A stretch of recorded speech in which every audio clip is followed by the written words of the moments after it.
Tony Blair, the Chilcot Report and war crimes. These three things seem to be doing the rounds at the moment, and they seem to be doing rather well together. But there are some other underlying issues that seem to be going unnoticed by some, and they are not being allowed to come along for the ride. What are they? You may know them, but I'm going to tell you anyway.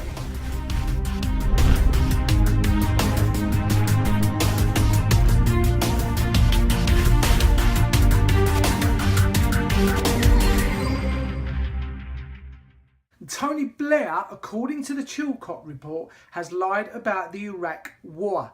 Now, there does not seem to be any confusion over that, but why did he lie, and why did he favour backing Bush over his own public, who are the very ones, after all, that voted him in? Well, to make some connections, you have to start at the beginning, the very beginning, and at the beginning is the great George W. Bush. When Bush Jr. took office, it was Bush Sr. that was a member of a company called the Carlyle Group.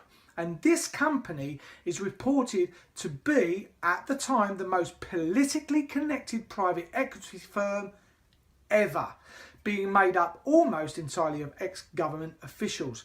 There was, at the time, major complaints about the Bush family and its connections with this firm, and the complaints came way before 9/11. But skip a few years and we get to the time after 9/11. Now, shortly after the 9/11 attacks, it became known that Bush Sr. was financially linked to the Bin Laden family. The September 28, 2001 edition of the Wall Street Journal reported that George H.W. Bush, the father of President Bush at the time, worked for the Bin Laden family business in Saudi Arabia through the Carlyle Group, an international consulting firm. Now, remember the private plane loaded with the Bin Laden family being the only one allowed to leave America at the time of the attacks.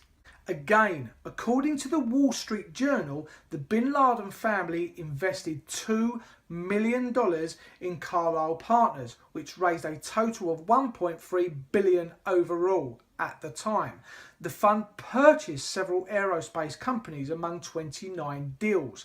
So far, the family had received $1.3 million back in completed investments and should ultimately realise a 40% annualised rate of return, a Carlyle executive told the Wall Street Journal at that time.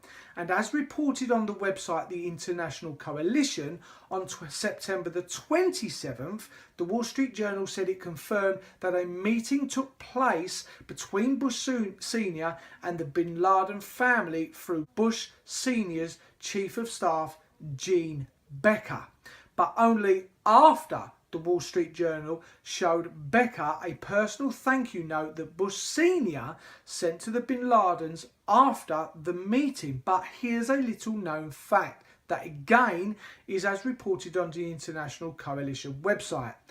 On 9/11, Shafiq bin Laden was at a meeting in the office of the Carlyle Group and stood watching TV as the World Trade Center was destroyed under the instruction of his brother.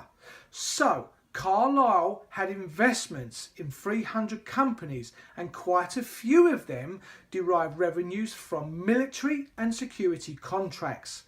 Carlyle was reported to be, at the time, the country's 11th largest defence contractor. In 2002, it received $677 million in government contracts. And in 2003, it was awarded contracts worth another $2.1 billion. Now, stay with me, as Tony Blair is coming soon. I'm just laying down the connections. So suffice it to say, business had definitely improved for the firm when Bush Jr. took office. For example, one of its subsidiaries, Vought Aircraft, held over $1 billion in defence contracts. Prior to 2001, the company's future did not look promising, and right before 9/11, it had actually laid off 20% of its workforce. But lo and behold, business picked right back up with the airstrikes on Afghanistan and the war in Iraq. I say again, the war in Iraq. So now on to Tony Blair and his motives. From a report made by the Telegraph newspaper, as of 2008, Tony Blair was the highest paid public speaker in the world since leaving Downing Street, with earnings that top £12 million. He tends to travel the world on speaking events and can command earnings from anything up to $157,000 for a mere 90-minute speech. And that's fine. Anyone that has the ability to earn that kind of money has to be doing something right. He also made £2 million from his role with the bank JP Morgan, and also took, at the time, £84,000 of taxpayers' money to run a private office. Now here it comes, and I did say, Mr. Blair has also become a favourite for a specific company. I'm guessing you're screaming the name out at the screen. Yep, the Carlyle Group.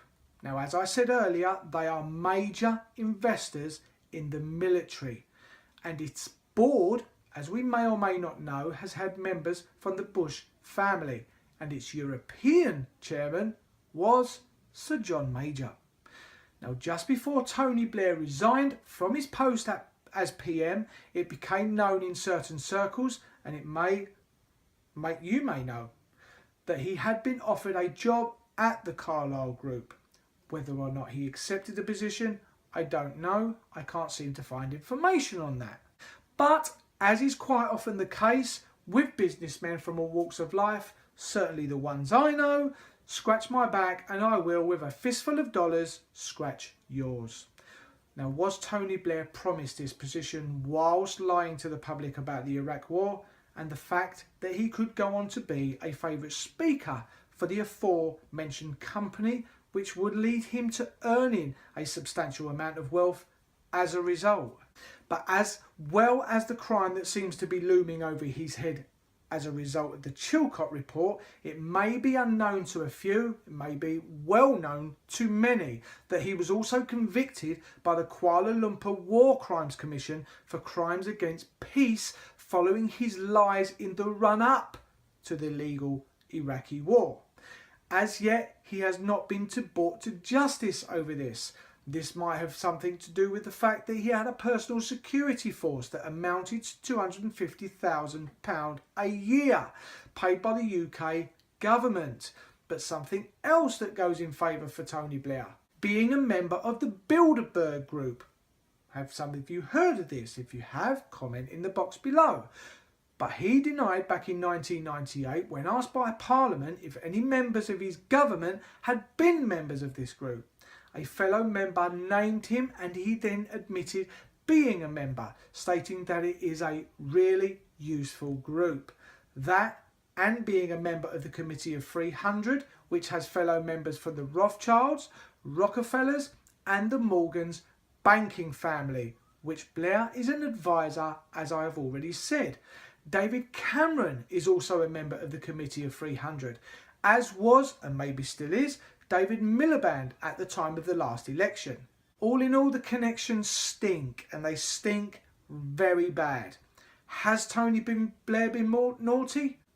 Yes, he has been a very naughty boy. Would he be held accountable? No. With connections like the Bilderberg Group, the Carlyle Group and the Committee of 300, he will probably get a pat on the back, be given his own island for him to peacefully count his hard-earned gains. Every time a leader gets in and creates a government to bring in policies to make our nation great, there seems to be eventually an underlying current of corruption and lies for the betterment of their own sinister little world. When will we have a government that actually cares about what we think? And when will we let the powers that be know this is what we want? Until we do, I think this will go on for generations to come. How do we get round this in the time being? Keep pointing out their lies, create your own little world where nothing impedes your ambition or growth.